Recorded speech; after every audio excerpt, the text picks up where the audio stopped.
Witamy. Jesteśmy w Kuźnicy na Półwyspie Helskim. Jest to mała wioska licząca około 600 mieszkańców.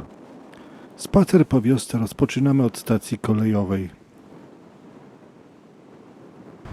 W obecnym roku, w październiku, ukończono remont tej stacji wybudowanej w 1927 roku.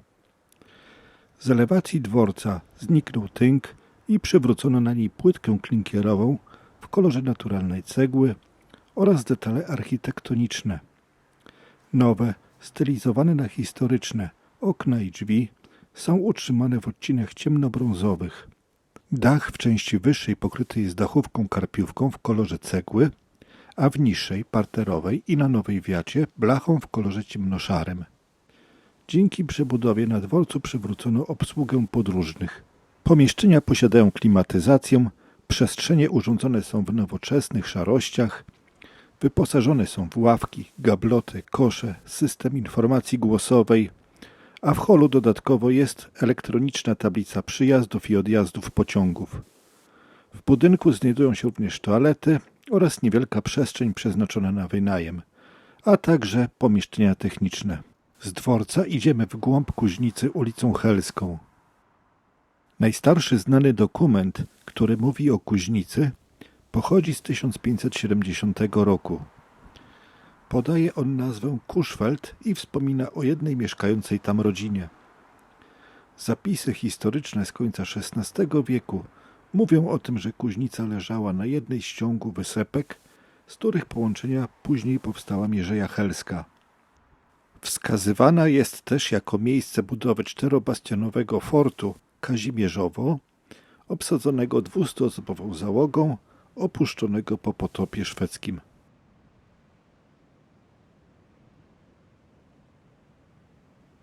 Tymczasem doszliśmy do jednego z wejść na plażę. Jak widać, dzisiaj na morzu jest sztorm. Przyjeżdżając tutaj w lecie, prawdopodobieństwo zobaczenia sztormu na morzu jest znacznie mniejsze niż na jesieni. Takiego stanu morza w lecie, jaki właśnie widzimy, raczej nie zobaczymy. Popatrzmy więc chwilę na to wzburzone morze.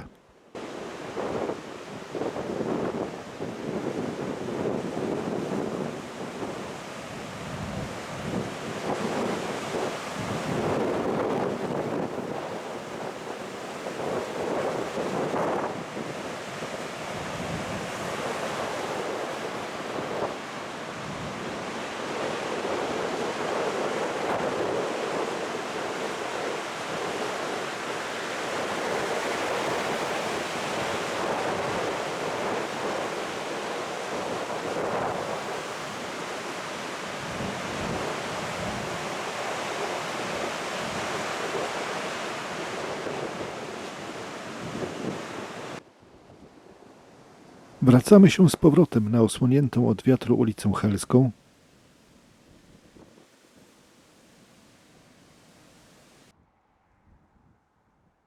Dochodzimy do kościoła. Jego budowę rozpoczęto w 1931 roku, a ukończono 2 lata później w 1933 roku. Podczas budowy były pewne problemy z projektem kościoła, ale ostatecznie powstał kościół w stylu neogotyckim, zgodnie z wolą mieszkańców ówczesnej Kuźnicy. Kościół ma długość niecałe 29,5 metra, szerokość 11,5 metra, a wysokość 14 metrów. Może pomieścić około 500 osób.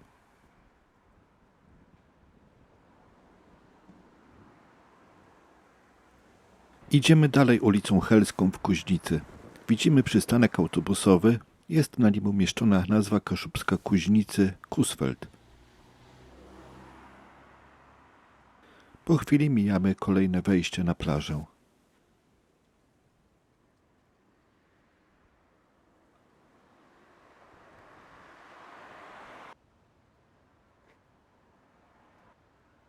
Dochodzimy do kapliczki świętego Antoniego, patrona Kuźnicy. Są dwie wersje odnośnie daty jej powstania. Jedna mówi, że powstała ona przed rokiem 1887, a według tabliczki umieszczonej na kapliczce wynika, że powstała ona po wielkim sztormie w 1899 roku. W kapliczce znajduje się figura patrona wsi świętego Antoniego. Na górnym piętrze kapliczki był dzwonek, którym kiedyś codziennie 3 razy dziennie dzwoniono na Anioł Pański. Idziemy dalej ulicą Helską do końca wsi.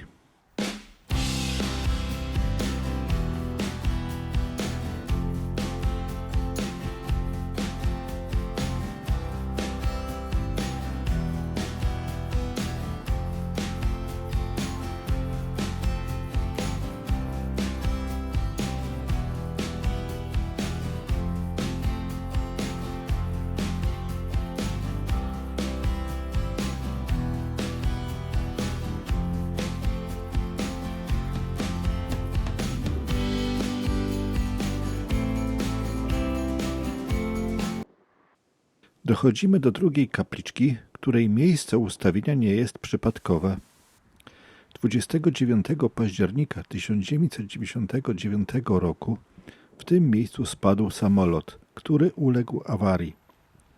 Pilot tego samolotu kultował się wcześniej, a samolot bez niego przeleciał na niskiej wysokości pomiędzy domami, urywając jedynie antenę satelitarną z jednego z nich i runął na nieczynny drewniany sezonowy sklep spożywczy. Następnie przekoziołkował przez ulicę Helską i wpadł do Zatoki Puckiej. Mieszkańcy Kuźnicy w podzięce za ocalenie postanowili w miejscu wypadku postawić kapliczkę, która powstała już w 2001 roku. We wnętrzu umieszczono figurkę świętej Barbary, która pierwotnie zdobiła ołtarz papieski na sopockim hipodromie. Tymczasem naprzeciw kapliczki możemy obserwować wyczyny kitesurferów, czyli ludzi pływających na desce, a napędem jest żagiel w formie latawca. Idziemy z powrotem, jednak już nie ulicą Helską, a ścieżką pieszo-rowerową.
Idziemy ulicą Hallera w stronę przystani rybackiej.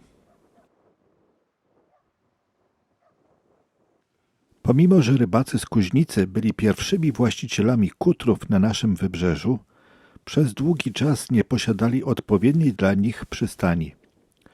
Trzymali swoje jednostki na wodzie bezpośrednio przed Kuźnicą, narażając je na zniszczenie podczas sztormu. Aby ułatwić wyładunek z dużych jednostek, w roku 1933 wybudowano drewniany pomost, który jednak szybko został zniszczony zimą przez lód. Po silnym sztormie zimą 1938 roku, który wyrządził duże szkody, ówczesny sołtys Kuźnicy Edmund Budzisz wystosował do władz prośbę o zabezpieczenie tutejszego brzegu i wykonanie przy tej okazji choćby niewielkiej przystani. Apel ten odniósł pozytywny skutek i już na początku czerwca 1938 roku rozpoczęły się prace przy budowie schroniska w formie pomostu, przystani dla kutrów i łodzi rybackich, które było gotowe jeszcze przed zimą tego roku. Wybagrowano też kanał podejściowy o długości 800 metrów, otwierając bezpośrednio drogę na otwarte morze przez Ryf Mef. Po wojnie przez wiele lat rybacy z Kuźnicy musieli korzystać z tego nabrzeża o długości niewiele ponad 90 metrów, dodatkowo ograniczonego przez slip remontowy. Było to zdecydowanie za mało dla ponad 30 łodzi zarejestrowanych i cubujących tutaj. Wszystko zmieniło się od jesieni 2012 roku, gdy w Kuźnicy oddano do użytku nowy, z prawdziwego zderzenia port rybacki. Jego basen na powierzchni około 3,5 hektara osłaniają 2 falochrony. Są tu 3 nabrzeża. Pogłębiono i poszerzono również tor wodny. Popatrzmy jeszcze przez chwilę na ten nowy port rybacki.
Widzimy osobę uprawiającą windsurfing. Inaczej niż w kitesurfingu, tutaj żagiel jest na stałe przymocowany do deski. Idziemy dalej chodnikiem aż do dworca.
Przypominam o subskrypcji tego kanału, aby nie pominąć kolejnych filmów o kolejnych miasteczkach, które ukażą się wkrótce.